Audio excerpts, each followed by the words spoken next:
Greetings! I'm Killfrenzy. Hello! And that's Sether. Yes. And this is the game we made, Exultant. As you can see, we have a playable menu here, which most people don't notice.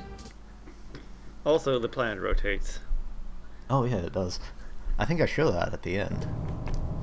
That introductory splash screen there was kind of a bit of a stopgap solution. Yeah, since we couldn't Originally it was going to be like animated sequence or whatever, but we ran out of time. As we did on so many other things. Which is, as I understand it, very close to actual game development. So it goes. So this is pretty much just a one-level game. Obviously there were plans for more, but they didn't actually happen. Time, again. I'm still kind of intrigued by your choice of colors for especially the player bullets. I was just trying to find something that would stand out from the background, yeah. And it, you know, wouldn't get into like the color blindness stuff. Yeah. I guess it works if it's just the red ones, but if you had like green bullets as well, that wouldn't work too well together. Yeah. So it's like in this segment, it's well, I'm the one who's playing in this recording, but it's in that first segment I don't know how everybody else does it, but I always did like stay only in free move and shoot forward. Yeah, I think I played it more like most other people always said they played it, which is almost always be in free aim. Really? Yeah, because generally I felt like you still move fast enough to be able to avoid everything we have. Mm-hmm. Especially since the like shot leading didn't end up making it in. Right. Maybe that would have changed things, or maybe we would have needed more speed differential between the two. I don't know. And right now we have here the free aim mode, which slows you down but lets you shoot anywhere you want to. And this, well, my line of thought for this was that it's in free move, the character is watching where they're going, so they can't shoot everywhere at once, but they can move faster. Whereas in free aim, they're focusing on one spot, so they have to stabilize and slow down.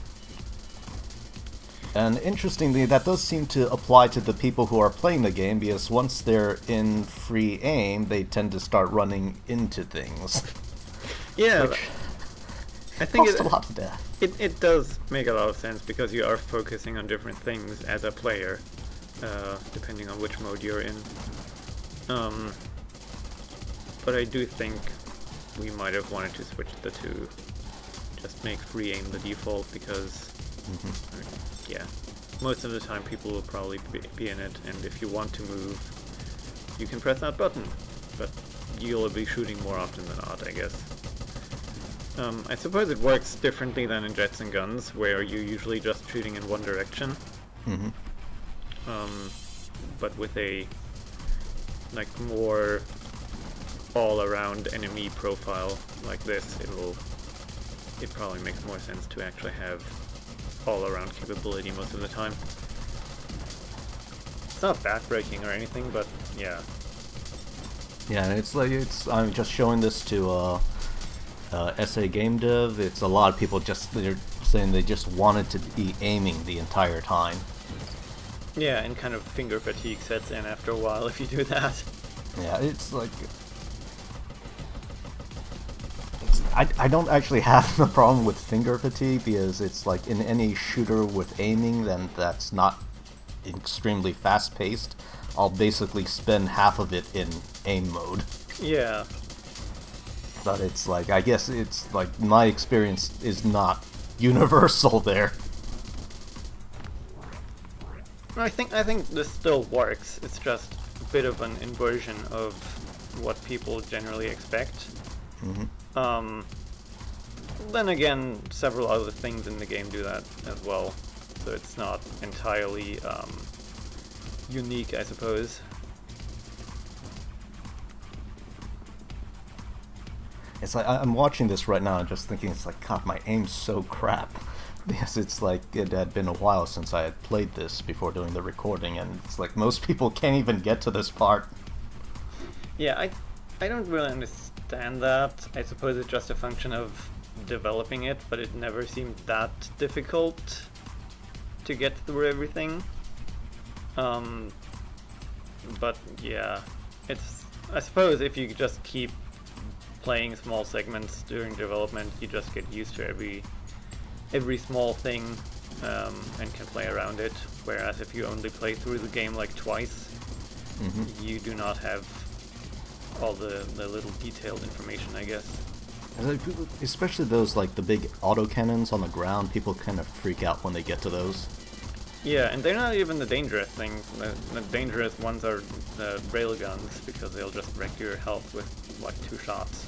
Yeah. It's like, oh, and there's your autopilot thing.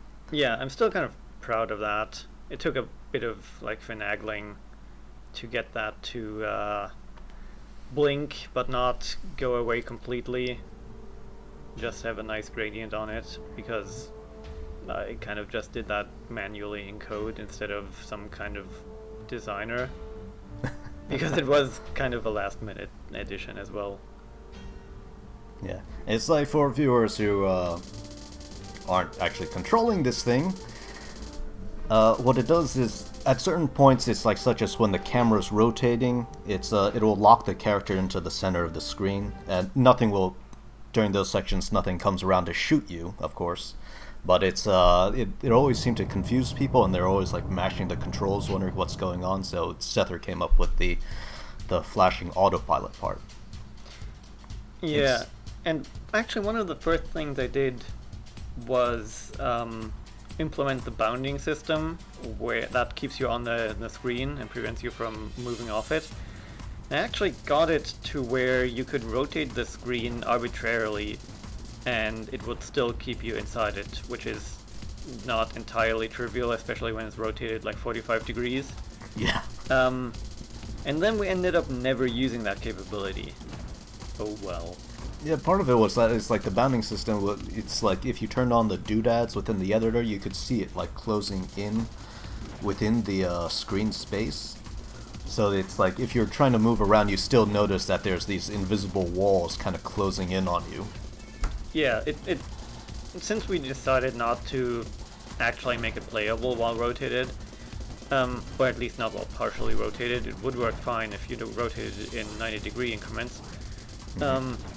But since we decided not to do it in like anything else but 90-degree rotations, I didn't spend a lot of time on it. I think I came up with a way to do it so that you would actually stay perfectly within the screen. Like you could go everywhere on the screen in any arbitrary rotation. But yeah, that would have taken, I don't know, maybe a day or so more to implement, and we just did not really have the time to spare. Even if we had a week more, that would have been more interesting things we could have done. So that never made it in. Oh well. Unfortunate. Yeah. Now it's like those transitions between the level segments went on for a long time. I think they came up to what, like half a minute each? Something like that. Transitions where you rotate the screen, you mean, or? Well, there's like 3 sections of enemies. Yeah. And like between each one, there's a part where you're descending and when you're ascending again. Oh yeah, yeah. And it's like a lot of people just like will kind of stop and wonder, is it over? Did something break? Yeah, I'm not sure. Did you end up adjusting those to go faster later on?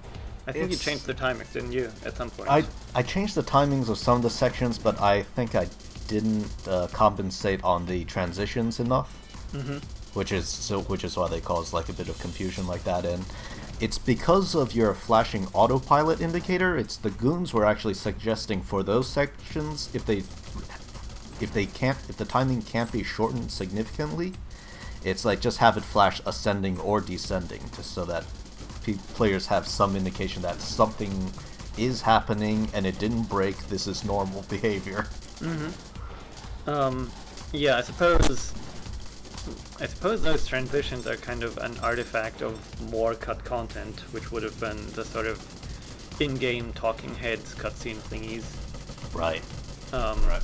In which case, those transitions would have made perfect sense, and it would have been like, okay, now we have, you know, ground assault training, now we have air combat training, now let's put them together, whatever. And that would have worked fine with just an autopilot kind of thing.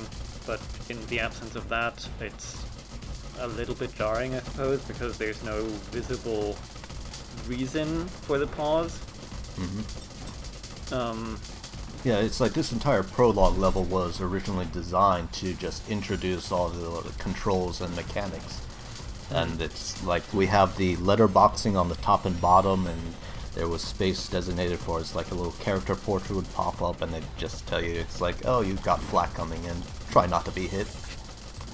And I'm not sure, did you actually show dodging at all in that video? It's in the video, yeah, I use it. It's actually for the ground section, I use it all the time. Right, because what I think you didn't end up showing was bouncing off things. It's actually, I just did it just now in the video. It's... Oh, okay. It's very slight, though.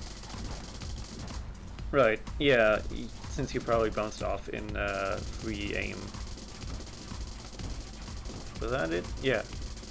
In free aim, you only bounce a little, I think, right? Yeah. In free move, it's a lot.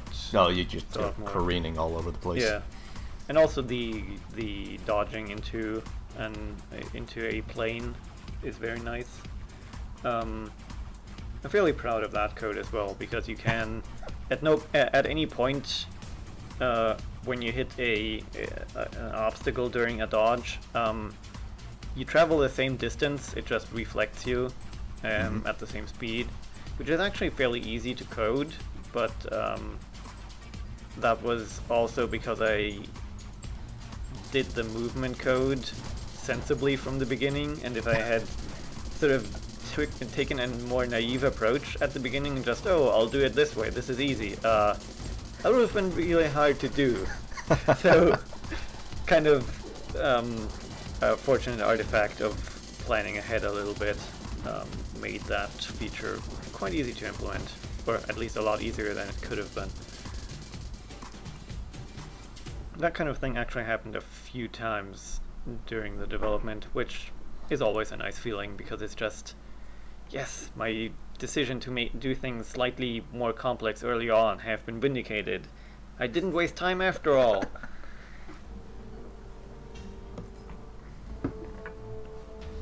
Oh, I think at the end of the video here I actually point out the planet rotation. Yeah, another thing that was actually really easy to do, but I think it's like I would have not thought of doing that at all. But it ends up being a very nice effect, I think. Just sort of subtle, gives it a bit of tranquility. But yeah, I would have just put a planet there and called it a day, because I am not to be trusted with anything that has to do with graphical style or mood or whatever. I just make things move around and interact, and that's it. I don't think about how things look or feel generally. Engineers! It's like the video's on like the third loop now. I'm just looking at the background, and I was going to put more stuff back there so that it actually looks like a firing range. Oh, but yeah. never got around to it. It just has like the big blast craters and some smoke. Yeah, it would have been nice in general, but again, time constraints. But it would have been nice to also have like other suits flying by in the background, maybe. And just make it look like you're in a group exercise, which this is supposed to be. Yeah. But yeah, it turns out time constraints are actually really brutal, and everything takes a lot longer than you think, especially if you don't have, 40 or 80 hours a week to work on it. Because hey, day jobs and so on. On the other hand, it was kind of surprising to find out how much you can also do in some time. Because I This wouldn't. is true. Yeah. Like, if we had worked on this 40, 50 hours a week, in those, I think it was 12 weeks or so on we worked on it, we could have gotten a lot done. A lot more, especially than I would have thought I would have been able to create from scratch in that time frame. Because in all other... Well, to be fair, this was the first time I was really working with an engine, I suppose, which just speeds up things so much. Everything before I had ever done was pretty much from scratch, and Unity does increase the speed of doing things by a lot, once you kind of know how it works. I'd actually estimate at least 50% of the time spent on this project was just me reading the Unity documentation. And then it was like 40% architecture and design and thinking about how things work, and then 10% actual coding, because once you figure out how things work, just writing it down is not the most time-consuming thing. But figuring out how to do those things takes a lot of looking through documentations, just going 5 levels through things and going like, oh, this is the point where I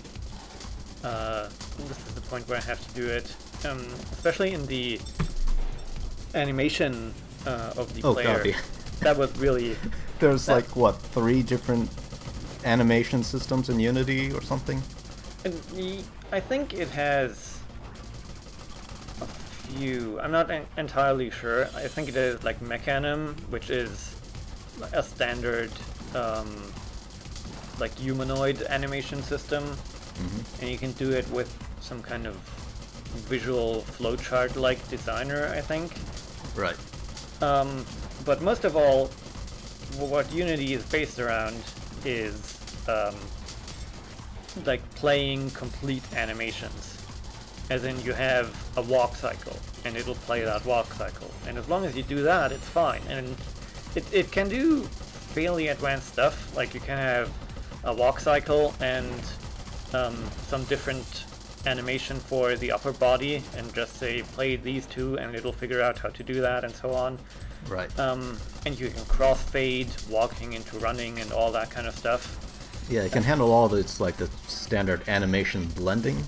Yeah, just once you want to go like, okay, I don't want to continuously animate a cycle, I just want to go to this position in this animation cycle and then hold it. Yeah, you kind of have to work around how Unity's system is designed. And especially the kind of thing we wanted to do, which is like, I want to take this animation position from this cycle and this animation position from this cycle and blend between them. Yeah.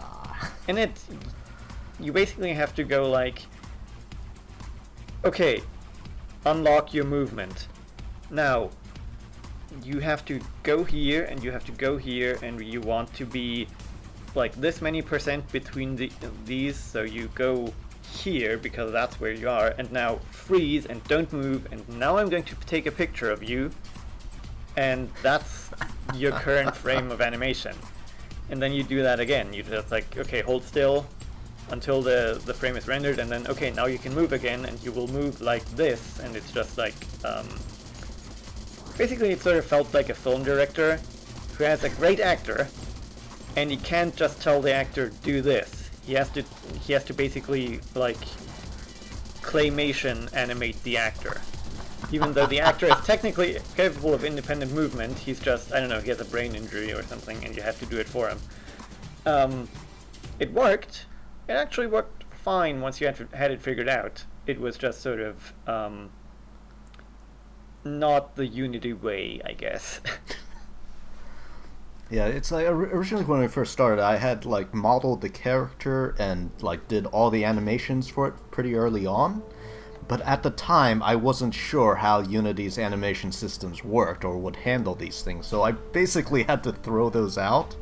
And it just set up like just static poses in like four cardinal directions, and it's that circular aiming. That's all procedural, set up by Sether. Yeah, like I said, it's pretty much.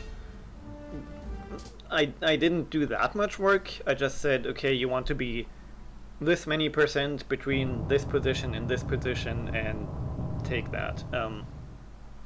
So it wasn't that difficult to do. It was just finding out how to do it. I think I spent like, I don't know, 3-4 hours just finding out how to do the thing I wanted to do, and then doing it was maybe another 1 hour or something. I seem to recall it's like also when you figured that out, it's like you showed like the documentation to me and told me to read the red text at the bottom. Right. And it turned out it was like it was like one of their older systems, and they would be phasing it out eventually. Oh yeah, I think that was just a part of like their old legacy animation system, which they're depreciating in favor of, I think it's Mechanim or whatever. I think it may be called something else, but their new basically character-based animation controller, which again works great, just not for our purposes. Yeah, which is often the case in Unity. But then again, I think that's pretty much the case in any engine you use. I have not heard of any engine, no matter if it's free or if it's a $500,000 professional game development engine like Unreal Engine or Crytek or whatever, where the developers have said, yes, I am perfectly happy with this. There's nothing to criticize. There's a lot of complaints about every engine, and they're always different, because people are used to being able to do something in one engine, and then they can't do it in another engine because that just does things differently. And both of those options work perfectly well. They just do different things, and it's just you're not used to how this particular engine works. That's actually the case about pretty much every library or framework you can use in programming, I guess. Sounds about right. Programmers like to complain about their tools a lot, is what I'm saying. Yeah, I can see that. On the other hand, at least we don't have to deal with like 3D Studio Max crashing every 5 minutes and taking our entire work with us. Oh, yes. I don't remember who said that, but I remember that complaint where some programmer just tried out like the art programs and asked, how do you people stand this? Yeah. Also, just things like... No wonder you complain so much. Yeah, and then there's just things like, version control, which exists for code, and it does now for graphics. I think like the latest Adobe Photoshop versions have like version control integrated.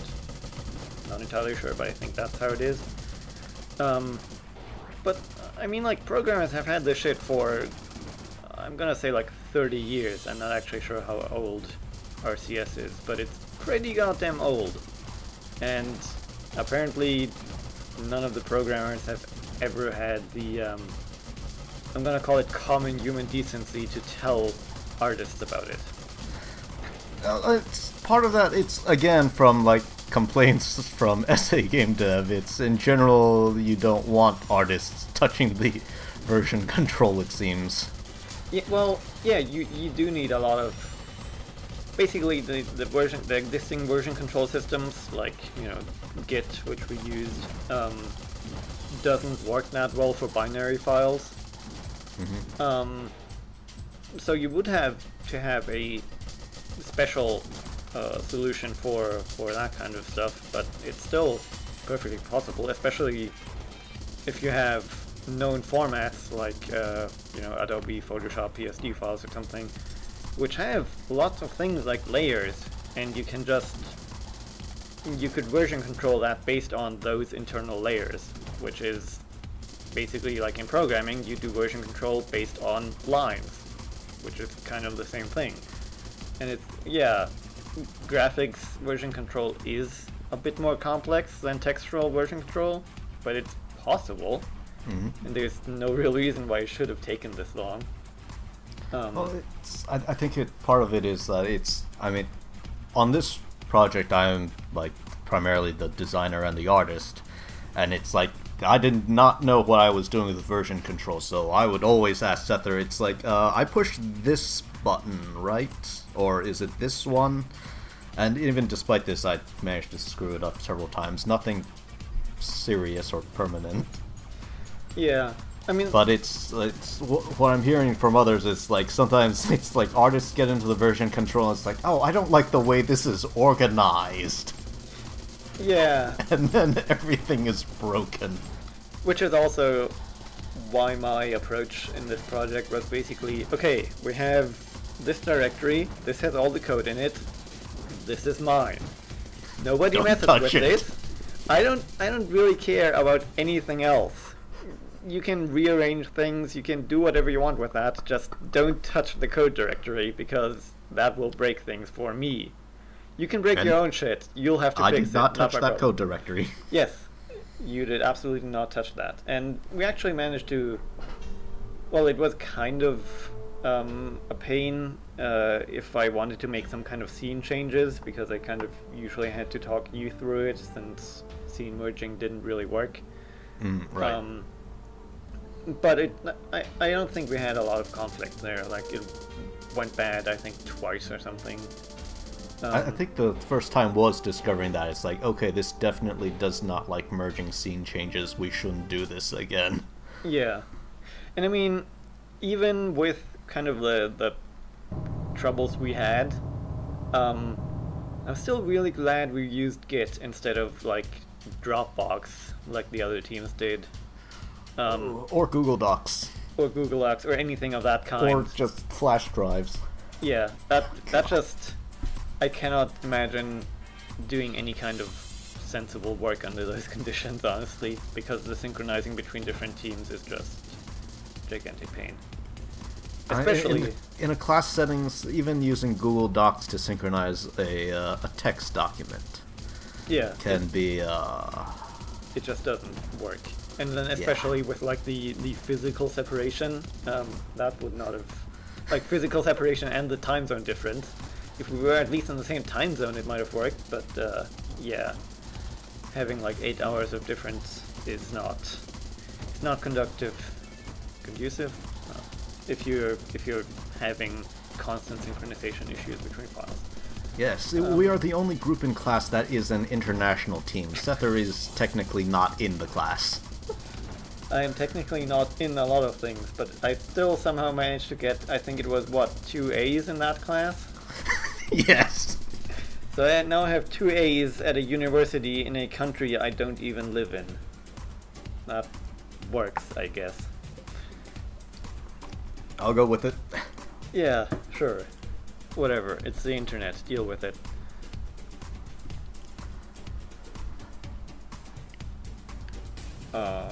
Well... Yeah, I don't think...